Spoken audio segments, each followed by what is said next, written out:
Hello, everyone. Take two. The other one cut me off at 4 minutes. I was like, hey, what happened? So here we are, take two. 3 steps that will positively impact your relationship. So I'm trusting that everybody had an amazing Thanksgiving. I just want you to also recognize that today is Native American Heritage Day. They did get a place put on the calendar, so they are recognized as a holiday. So please also celebrate them and everything that they went through. There's a lot of forgiveness that had to go on there, and that still continues to go on throughout the years and the healing of this holiday. So please recognize both sides, and let's continue to spread this gratefulness, this thankfulness, this beautiful energy of love and compassion, and let's just keep pushing it forward. So today I came to bring you 3 easy steps that will positively impact your relationship, you guys, because these are the 3 things that I use in my relationship to really shift things to be better, because we don't always want to go through the same bullshit, right? We don't always want to learn the same lessons. We want to evolve and do better and just live and be happy, right? So as I want to share with you though something real quick before we get into this, because this these things really help me shift my life and my relationship. Okay, before my husband, I was in a abusive relationship, you guys. Super bad, made bad choices. However, those choices led me to want to do better. So I made the choice and decision to move on, do better. I was blessed with a way out, and I took it, and soon after that I met my husband.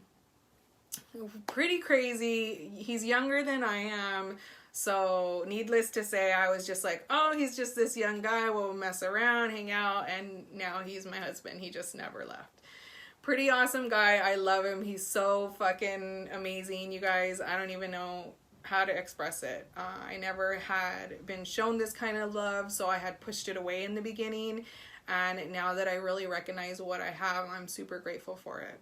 So step number 1, you guys, I want you to be grateful for 5 things that the person does for you.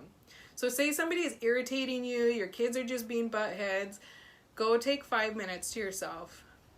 Sit on the grass in a quiet place where nobody's going to bother you, and just think of 5 things that they do that make you happy and grateful.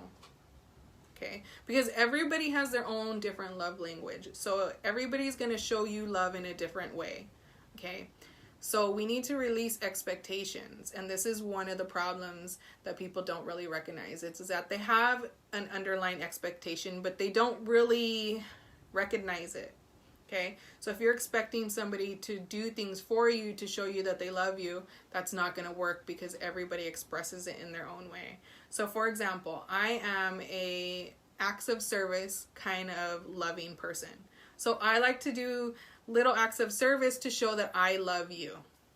Okay? My husband, he's a words of affirmation. So he needs all that manly up talk and, oh babe, you're doing so amazing, thank you for going to work today, I super appreciate it. And those are the things that he needs to hear, so that way he feels loved. So I'm gonna drop in this quiz after, and I really suggest that you take it if you want to actually build a better relationship with your partner, or you can use it with somebody else. It doesn't have to be exactly family relationship. You can use it with business and all kinds of other stuff. So as long as you know who you are and what type of love language you put out there, you'll be able to help others understand you. Okay, which brings me to point number 2. You need to be able to express your truth, you guys. A lot of the times we suppress it because we don't want to hurt people's feelings.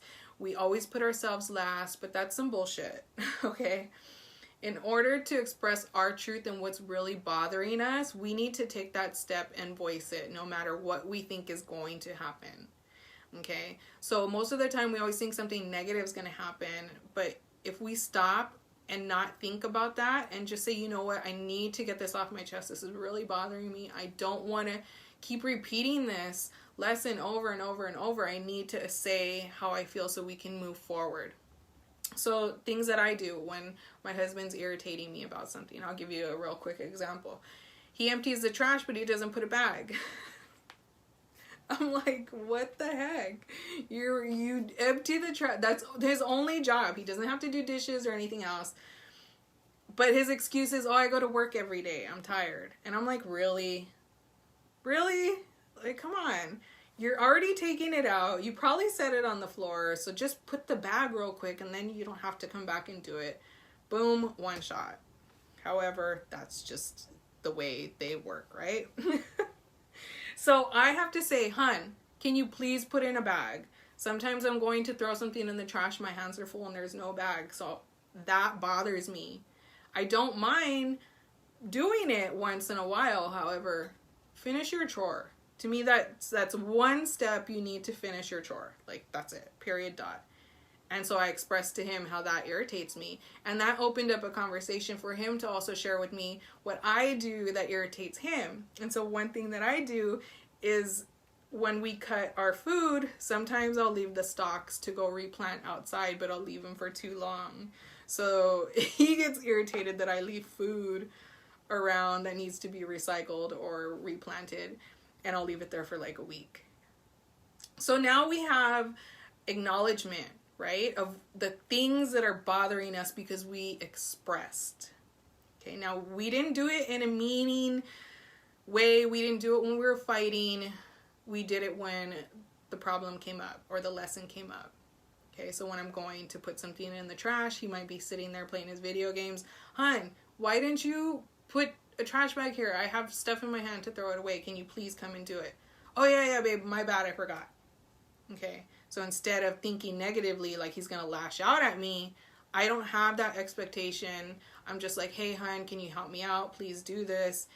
And I don't have to do anymore. I already do enough around here. Okay, so expressing yourself is number 2. Okay, be truthful. Express. We never express. Work that throat chakra. Okay, but do it in a loving way. Doesn't have to be in a mean, negative way.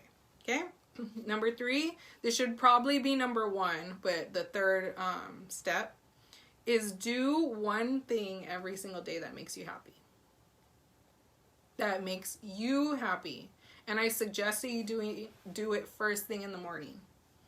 Okay, this is one practice that I do every single day. I swear, you guys, if I don't do it, I am a raging bitch. Straight up. Okay, I have to come into my office or I'll go sit outside, water the plants, and I will just be grateful.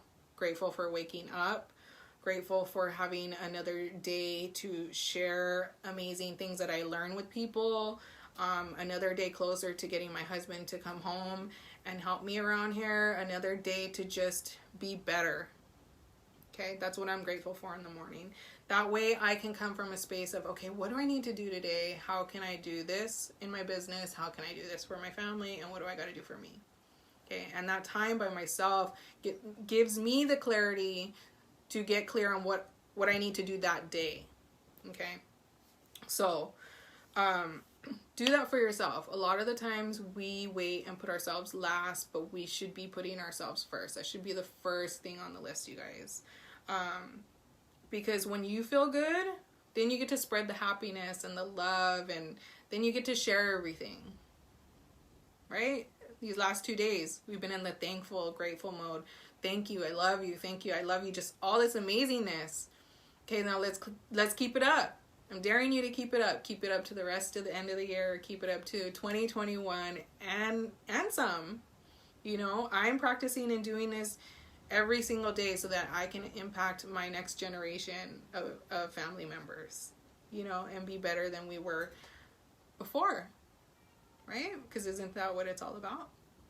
So I'm going to drop in the quiz to the love language in the comments after the video. Okay, so please take the quiz. I suggest you take it. You'll definitely know what type of love language you are, so that way you can express who you are. Like I said, do the 3 steps. Be grateful for 5 things that they do. Express your truth and do one thing every single day that makes you happy. Practice this every single day. Things will get better. Okay, I promise. Do it from a loving space. Don't do it when you're angry. And when you're angry, step away. Okay, step away and reflect on what you're supposed to be learning at that moment, and why it's going on, and how you can shift it into a better way, and try it. Okay, don't be afraid to express your voice. Okay, because that's one fear that a lot of us carry, is expressing our voice, because one way or another we were suppressed when we were younger. You know, so if you think about it, say you were at school and the teacher called on you and you had a wrong answer, and kids laughed and made fun of you, you probably went like raw shame after that, and didn't want to speak up. That might have impacted you years and years and years later. You never know. So, all right, you guys, I love you. Have a blessed day. If you know anybody that needs to hear this, please tag them in the video, share it. And I trust that you will have an amazing, amazing weekend. Please stay tuned for my soul empowered, my soul retrieval course, you guys. I have put together a 3-day course, starts December 1st. So if you are in this place of, you don't know what's next, you're in a space of, somebody in the past and who you were and what you want to be, and you're not sure, this is a great course for you. Stay tuned with the posts that are going to be coming out. You have till December 1st. I'm only taking 33 people. Okay, it's going to be a class setting, so it's a course to help you really figure out and tap into your divine destiny. Okay, so we're going to get clear on who you are and what feels good to you. We're going to call in your divine warrior, so that way you can really empower your voice. And then we're going to do a soul retrieval process, which includes activations, clearings, and then we're going to help you take that trauma, old and new, and shift it into a better way of living. And then day 3, we're going to co-create and manifest your new future. So stay tuned. It's on sale for $111, you guys. It's usually $333, so you're saving $222. So if you want to take advantage of that, please check the posts, and I trust that you will have an amazing day. All right, guys. Love you. Aloha.